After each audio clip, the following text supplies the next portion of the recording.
We're going to turn overseas now and deal with Israel's airstrikes in retaliation against Iran. There's video that's been posted online that appears to show air defense weapons inside Iran were used in the overnight strike by Israel. U.S. officials say 3 missiles were fired from Israeli fighter jets just stationed right outside Iranian airspace. The target apparently was an air defense radar site that is located not far from an Iranian nuclear site. Iranian officials say none of the nuclear site was damaged. These strikes come less than a week after Iran's unprecedented attack against Israel, launching more than 300 missiles and drones. Most of them fell short, were thwarted by air defenses. So let's bring in ABC News foreign correspondent Tom Soufi-Burge. He is in Tel Aviv, along with ABC News senior national policy reporter Ann Flaherty and retired Army Lieutenant General William Troy. Welcome to all. Tom, first let me go to you there on the ground in Israel. What do you know about how this strike was carried out and how the Israeli government is talking about it? Yeah, Terry, we're getting this interesting detail from a senior U.S. official saying that Israeli aircraft were used in the strike, that they fired 3 missiles from outside of Iranian airspace and that they were targeting an air defense radar system situated near to the Natanz nuclear facility. Now, that is one of Iran's key nuclear sites and near to that city of Isfahan in the center of Iran. But the U.S. official underlining that, according to that official, the target was not the nuclear facility, it was the radar nearby. And by doing that kind of attack, if it is true, we're not getting any comment from any Israeli official. We can't confirm it from them. They're not owning this attack in any way.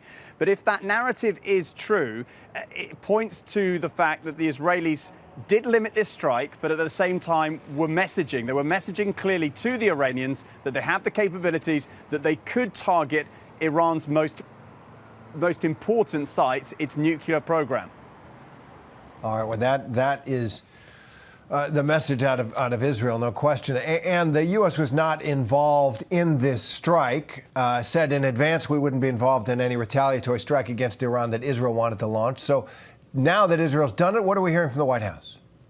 Yeah, that's right, Terry. So after weeks of briefings and, officials telling us, look, we're not going to be part of a strike and we're urging caution with Israel, it's radio silence at the Pentagon and the State Department today. No officials want to talk about it. I'm told that's part of the strategy, simply that if they don't acknowledge it, they're kind of hoping that everything tamps down. And we heard that from the White House podium where Karine Jean-Pierre, the White House press secretary, said, look, I'm going to be disappointing here. I'm just going to tell you, we're looking at de-escalation. That's all we want at this point. Secretary Blinken saying, I'm not going to acknowledge that any strike took place, but if it did, we weren't part of it. So, clearly an effort here to make this issue go away. They know that we're in a really dangerous moment right now in the Middle East, and they do not want to contribute to it.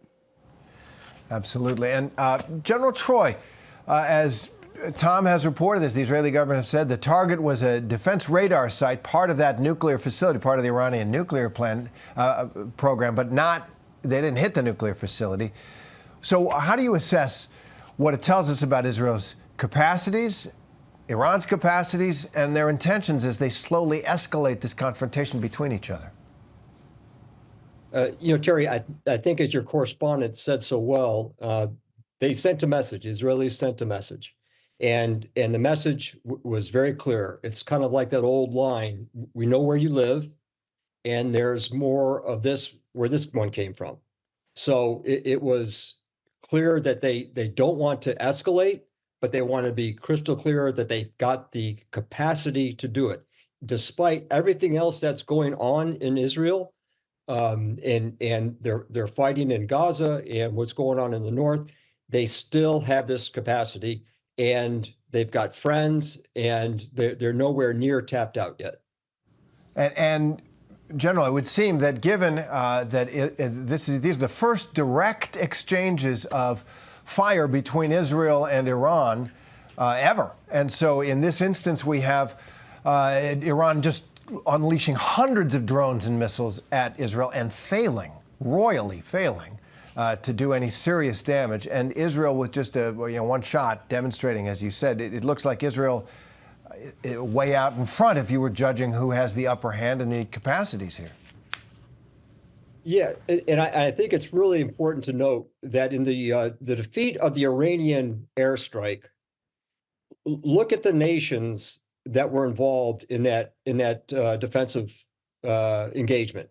You know, the U.S., the U.K., France, Jordan, Saudi Arabia, and probably others that we don't even know about. So it kind of sends the message that we have friends, and I know that you also have friends, but we've got friends who will get in their aircraft and help defend us if it comes to that. So I think it was very, very powerful that airstrike was defeated, and I think Israel feels like they can go and make this statement, offensive statement, and hope to kind of keep things level and not escalate further. Well, let's all hope for that. General Troy, Tom Soufi, Burridge, and Flaherty, thanks very much.